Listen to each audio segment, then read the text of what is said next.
आज यहाँ मजलूमों की आवाज बनकर खड़ा हूँ। उन करोड़ों भारतीय मुसलमान और अल्पसंख्यकों की जद्दोजहद और हक की बात करना चाहता हूँ जो इस देश का अटूट हिस्सा हैं। मेरे अल्फाज बंटवारे के नहीं बल्कि इत्तेहाद के हैं।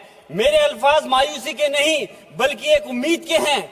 ऐसी उम्मीद जो कि हमारे इस देश को जोड़ना चाहती है। हमारे संविधान को बनाने के लिए हमारे बाबा भीमराव अंबेडकर साहब, मौलाना अबुल कलाम आजाद साहब, डॉक्टर जाकिर हुसैन साहब ने मिलकर के इस संविधान को बहुत मेहनत के साथ बनाया था। ये सिर्फ किताब की शक्ल में देने के लिए नहीं है। आज संविधान के उस पर मैं कहना चाहता हूं कि भारत का संविधान इंसाफ, आजादी और भाईचारगी की जिंदा गवाही है और ये गारंटी देता है कि नागरिक हर मजहब, जात या नस्ल पर इज्जत के साथ गुजार सकते हैं जिंदगी। लेकिन अफसोस है, एक मुस्लिम रहनुमा की हैसियत से मुझे इस दस्तावेज पर बेपनाह फख्र है जो कि दस्तावेज जो संविधान हमें इजाजत देता है। आर्टिकल 15 के मुताबिक किसी भी नागरिक को मजहब, जात, लिंग, नस्ल या जन्म के स्थान पर भेदभाव नहीं किया जाएगा। आर्टिकल 19 में बोलने के, अभिव्यक्ति की आजादी का हक दिया गया है जो कि हमारे अधिकारी को हक की आवाज को छीनने का आप काम कर रहे हैं। आर्टिकल 25 अपने मजहब को मानने और उस पर अमल करने की आजादी देता है। आर्टिकल 29 के तहत अल्पसंख्यकों के हकों की हिफाजत करने के लिए प्रावधान किए गए हैं। लेकिन आप तो हमारे हकों की छीनना चाहते हैं। माननीय सभापति जी, मैं आपके माध्यम से कहना चाहता हूं कि आर्टिकल 30 के अंदर अपने तालीमी इदारों को कायम करने और उनके चलाने का हक है, लेकिन हमारे साथ ज्यादती हो रही है। ये संविधान को अगर आप कमजोर करेंगे तो याद रखना ये देश कमजोर होगा, हमारा मुल्क कमजोर होगा। जो संविधान के प्रति वफादार नहीं हो सकते वो हमारे मुल्क के प्रति वफादार नहीं हो सकते। मैं उस संभल की सरजमी से आता हूं जहां पर 15 दिन पहले एक संविधान को कमजोर करने का काम किया गया। वहां पे जिस प्रकार से 5 मजलूमों की जान ले ली गई, जिस तरह से 30 से ज्यादा लोगों को गोली मारकर घायल कर दिया गया और 27 से 50 से ज्यादा लोगों के खिलाफ मुकदमा दर्ज किया गया।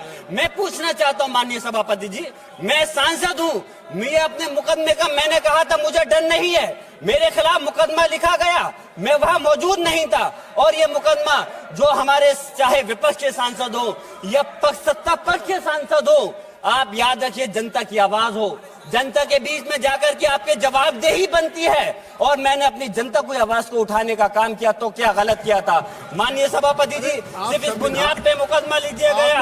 आज मैं आपको बताना पॉइंट पे बोल रहा हूँ, संविधान पर ही बोल रहा हूँ। माननीय सभापति जी, आज मैं चाहता हूँ उन लोगों को इंसाफ मिलना चाहिए जिन्होंने ज्यादती की है, उनको सजा मिलनी चाहिए। और आज एक इमाम को सिर्फ इसलिए गिरफ्तार कर लिया गया संभल के अंदर कि सिर्फ उन्होंने अजान लाउड स्पीकर से दे दी थी।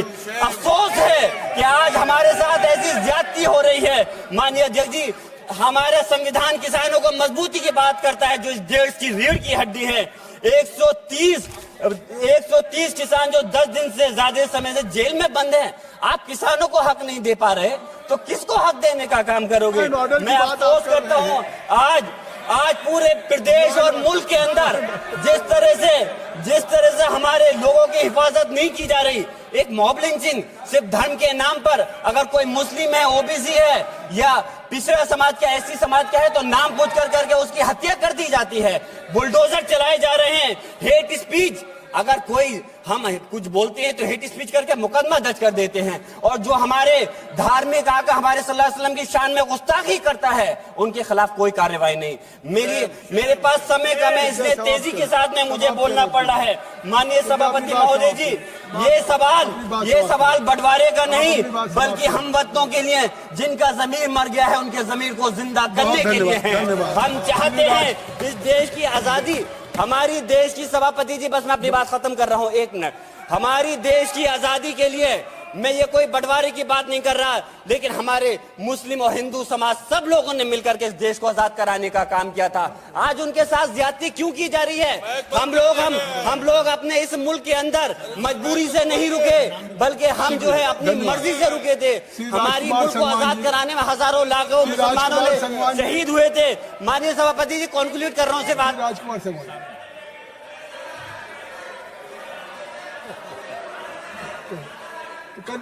आप कंक्लूड करें ना।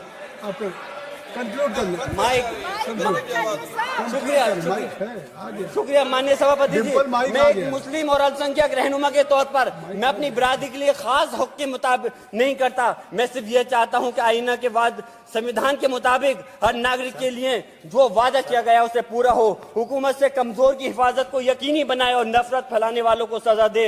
और मैं अपनी बात इस शेर के साथ खत्म करना चाहता हूं जो कि हबीब जालिब का शेर है।